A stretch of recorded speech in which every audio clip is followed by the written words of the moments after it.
Welcome to 1979 isn't your run-of-the-mill recording studio. That's because everyone at the complex is dedicated to the art of analogue recording, right through from servicing tape machines to cutting vinyl masters, and even in-house electroplating. We drop in during a recording session with Minneapolis band Tabah and meet some of the people behind the scenes, including owner and engineer Chris Mara and studio manager Lindsay Johns, who gives us the tour of this beautiful Nashville studio.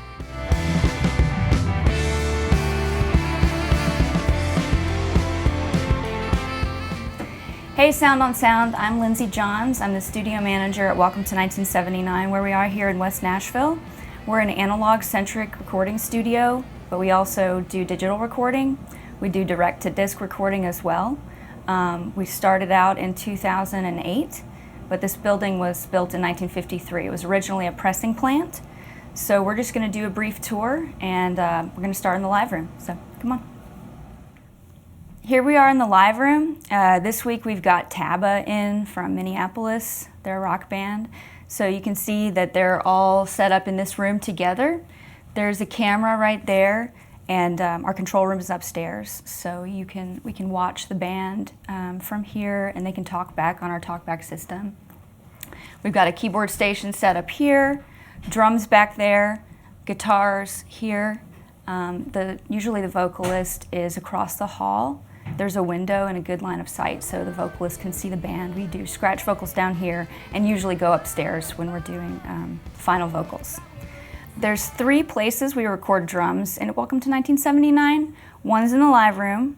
You get kind of a shoebox 70s sound here. We've got a dead room, and we've got a hallway upstairs that we use as an echo chamber if you want to get the big boomy, reverby, washed out sound on drums. Native Instruments did a drum sample pack here a couple years ago, and you can find that online. Those drum samples were all recorded to tape, so you really get the sound of the studio without being here. So here in the live room, the whole band can play together. What's cool about it is there's a line of sight from the scratch vocal booth to the live room and to the dead room in the back. So you could put a stand-up bass player in the dead room. They're able to see into like the fiddle player who's in the live room to the scratch vocalist in the scratch vocal booth.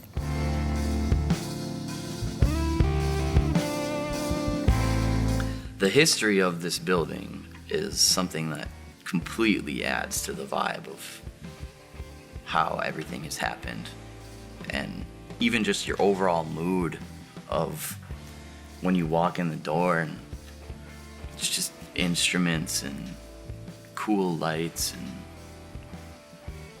the vibe is just, it's so conducive to being open and creative. It's awesome. It seriously is. And there's in the building, I've found little nooks and crannies where you can kind of go hide for a little bit and think about something, think about a new idea, or get yourself in that real zoned in spot. Like this is my little safe haven back there on that couch. It's just,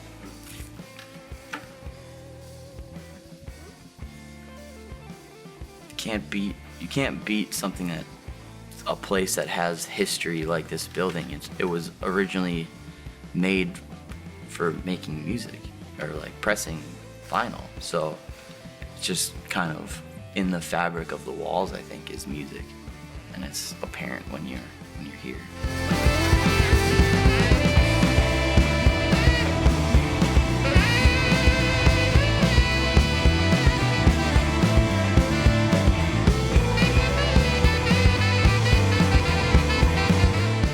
So right now we're in the scratch vocal booth. In 1953, when this place was a pressing plant, these were kind of the offices. Behind this room, there's 2 more rooms that we use now as amp rooms. Each one sounds a little different. There's actually 95 mic lines throughout the whole building, so you can record wherever you want, wherever you feel inspired. There's also like 7,000 square foot of space. So we've got a bunch of different rooms to work with, but this is normally where we do scratch vocals because there's a line of sight, as I mentioned, from here into the live room and back into the dead room. Welcome to Chris Mara's office. This is the green room when we have parties, but we also record here. One of our 2 pianos is in this room. It's a 1915 Story and Clark. It came from the Station Inn, which is a pretty renowned venue here in Nashville. It's got a lot of history. The other piano we have is upstairs. It's an 1890s player piano, and it works. It's pretty awesome. This is our lathe room. We've been cutting lacquers for 3 years. Cameron Henry's our cutting engineer. We just got our first Grammy winner last year for Abigail Washburn and Bella Fleck's record. It was the best folk album. Last year we had several Grammy nominations for vinyl cutting. We did Meghan Trainor's All About That Bass, and we did one for Mariah Carey. So I'm Cameron Henry. We're in Welcome to 1979, and this is my vinyl mastering suite. It has a Neumann VMS 70 cutting lathe that I use to cut the master lacquer, which is the first record for a vinyl record release. And that lacquer gets electroplated and turned into metal stampers, and it goes into a press that works like a big waffle iron. It just stamps out all the multiple copies. So whatever I cut here is going to be identical to every copy that's out on the market. Before tape machines, the only way to record a record was to record it directly to the final medium, and recording direct to disc was a very common thing. Where the band plays live, it gets mixed live, it gets mastered live, and instead of recording to a multi-track or Pro Tools or anything, the music is just cut directly into the disc. Most cutting lathes exist in mastering houses where you don't have any recording capability. Since I'm in a recording studio, we started doing direct-to-disc recording where we record that way. So a band comes in, they load up, they start playing their music, it gets mixed live, I master it live, I cut the grooves in the disc live, and when we're done, if they're happy with their take, we go off to manufacturing. That's their record. And the first time we did it, we just convinced some friends that are studio musicians to come jam one night. You know, we bribed them with beer and pizza, and just to see if we could pull it off. And when we listened back, it was the best fidelity I had ever heard from a recording medium. Better than a tape machine, better than anything. So it's like, okay, we gotta do this. We should just start doing this. And we experimented with it for a bit, and then just started offering it as a service. And we've done about half a dozen records that way so far. Tuesday's gone, I can't believe it's Sunday. The job you said you got didn't come with the plans changed.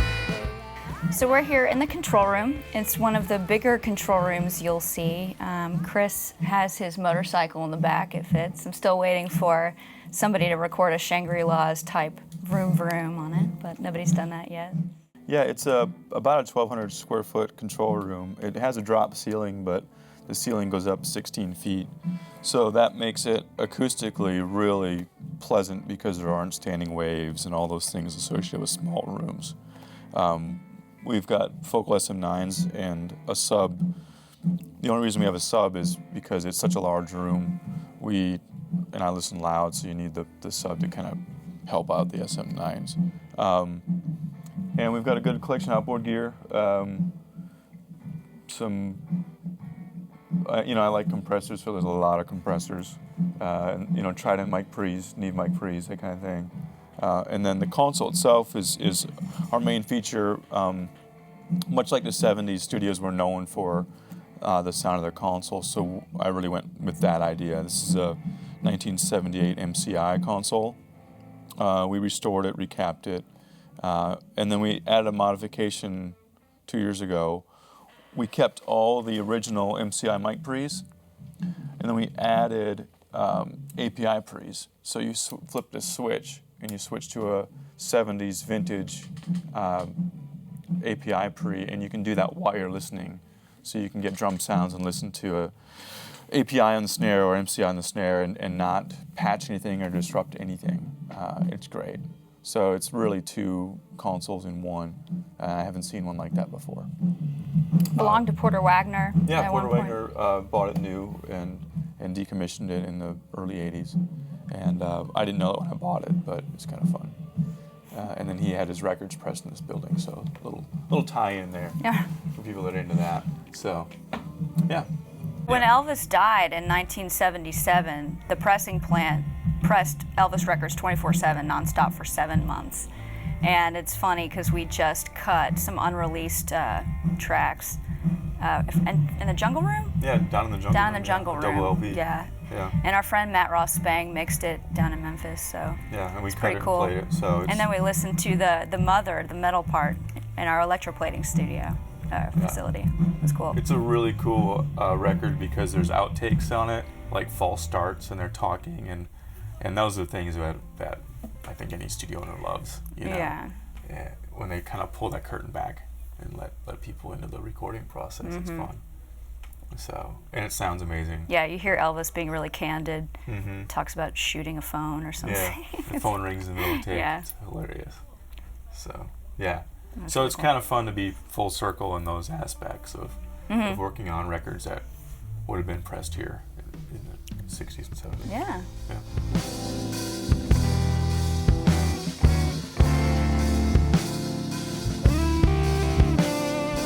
The reason I wanted to build a studio frozen in time, I could tell you the philosophy and, beyond my big, white horse or whatever, but really, initially it was a financial decision.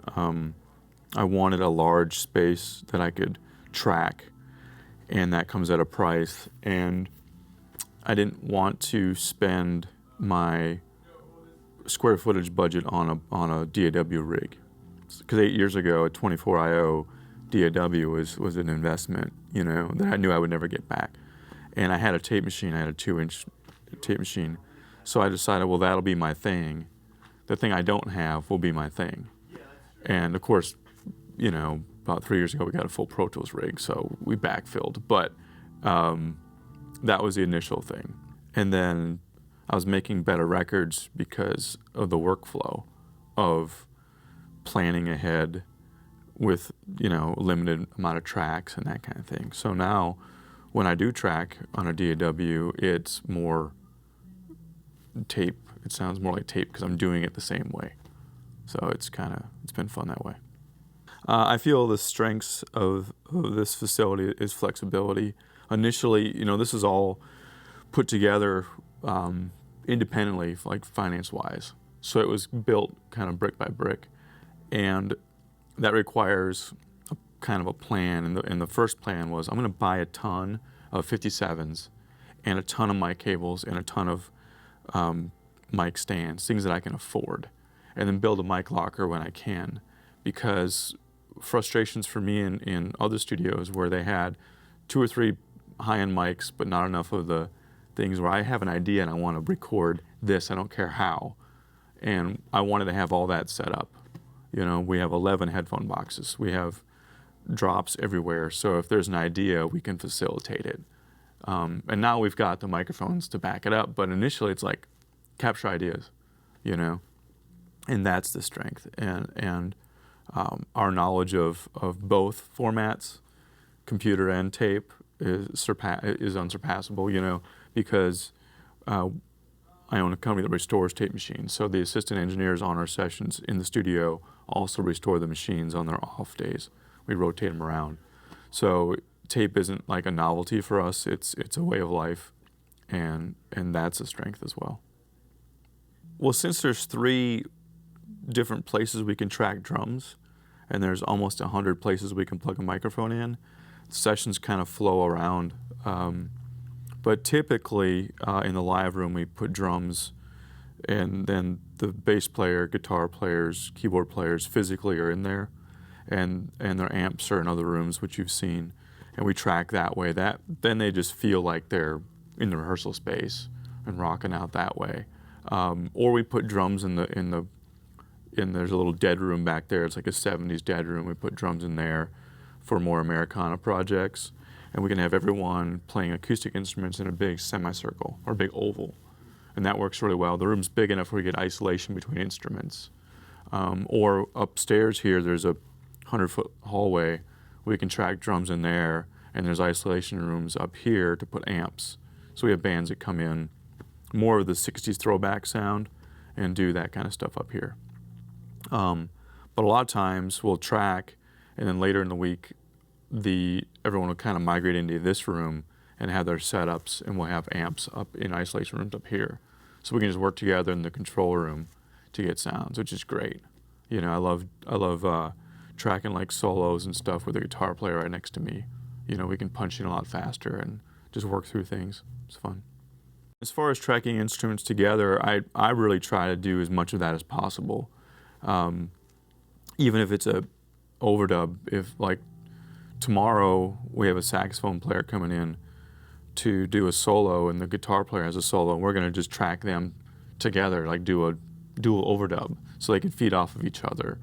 Because you can't really, you know, when you track a lot of stuff live, after a while you can really smell an overdub from a mile away, you know, and we're trying to avoid that in a lot of projects. So, and I've been doing a lot of vocals and background vocals at the same time on the same mic, and that sound, it's so much tighter because they can see, they're getting visual cues, they're getting all that kind of stuff. So, yeah.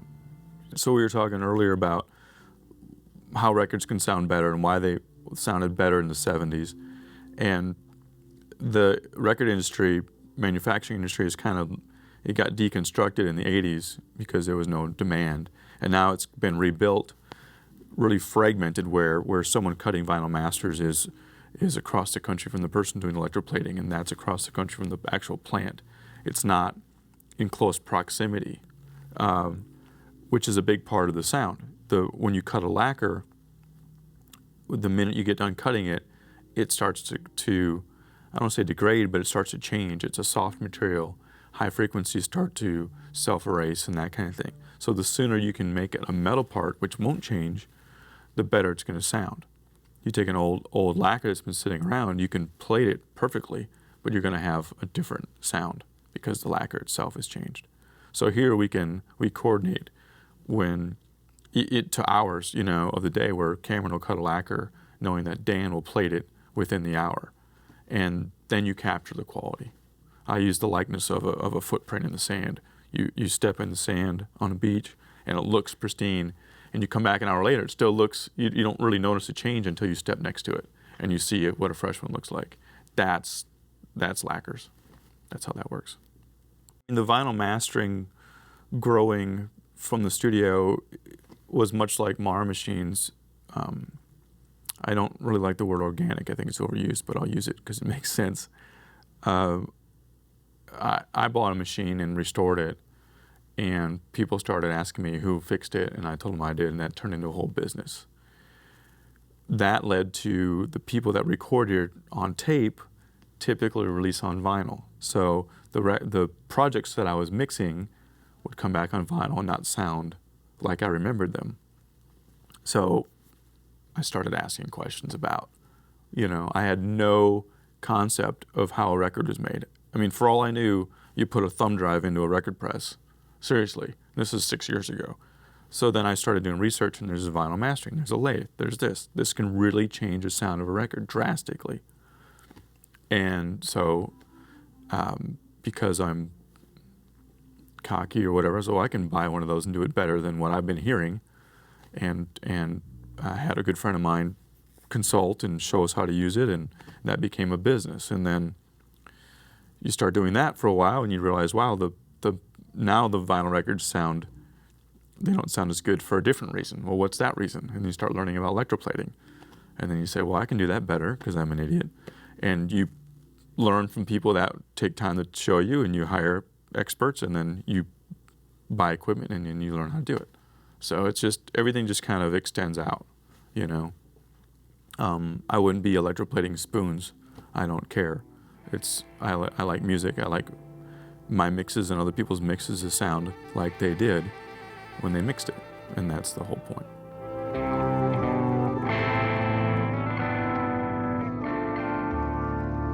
I think first off, I think about what we felt when we arrived in Nashville and we, you know, got in, settled at the Airbnb, and we came here and moved on our gear. I feel like we've just become so much more confident as a unit since then, and it's definitely, you know, it's just been like a perfect storm of just the confidence, realization and just being proud of what we've been working on. And the feeling that everybody here gives us is so great. And it's, it's about as vibey as you can get here. And I really think this place has given us a new kind of confidence, and I couldn't be happier for where we decided to do this.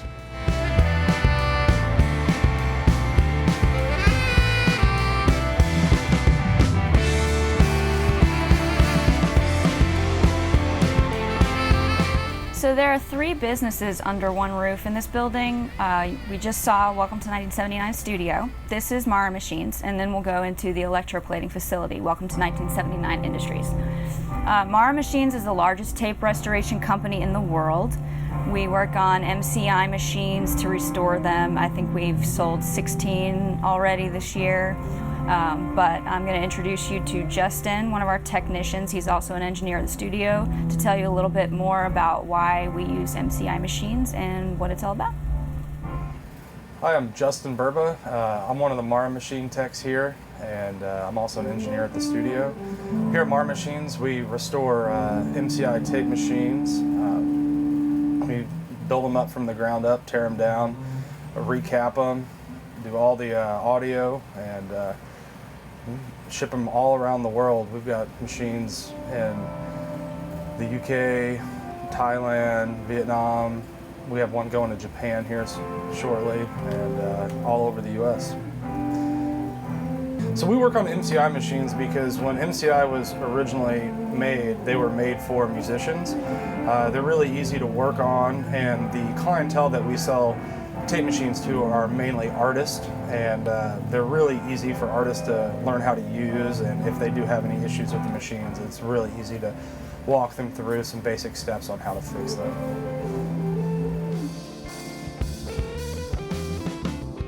I'd never seen the machines before, and they were talking about how heavy all the pieces are, because it's made in the early 70s, and like a little tiny piece of metal's like, you can hardly carry it. And nowadays machines you can carry the whole thing, 2 people usually, but don't make things like they used to.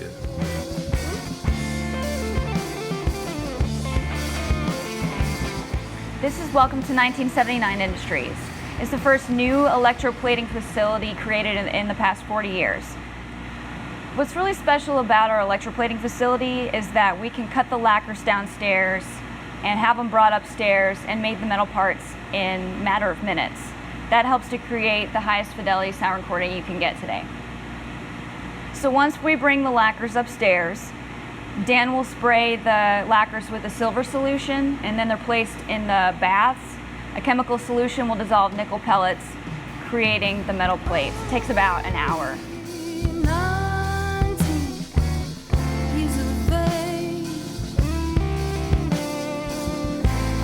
I couldn't believe they were hosting something like that here, and to have the studio with Analog, with Chris Mara's machines, to have the electroplating and everything be happening all in one community, in one house, in one place, with people that all have similar ideals is a very powerful thing to me. So just watching it and seeing it was cool. I don't understand a lot of it. I don't understand the machinery or the technology, so it was just fascinating to watch the people work and do what they do.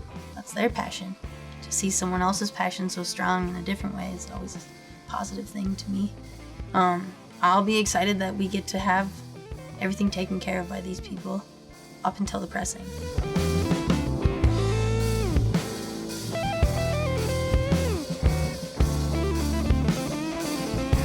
So here we are in the game room. I think every recording studio should probably have one of those. Artists can get away from their bandmates for a minute, just regroup, relax. Sometimes we come in here and spitball ideas for parties or events that we're having at the studio. We've had tons of different clients in here, awesome artists. We've had Margot Price, Lady Antebellum, Brendan Benson. We've had Eric Burden from the Animals, and Pete Townsend came here last summer to do a direct-to-disc recording, which he auctioned off.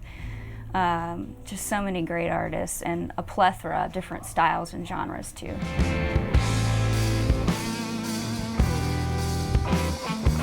I guess my only advice for aspiring engineers and producers is do what the artist wants. Ask them how they want the record made. how they want the experience to be and do that. The temptation is to make records that are easy to make or that fit into your workflow, and that I feel is a major mistake.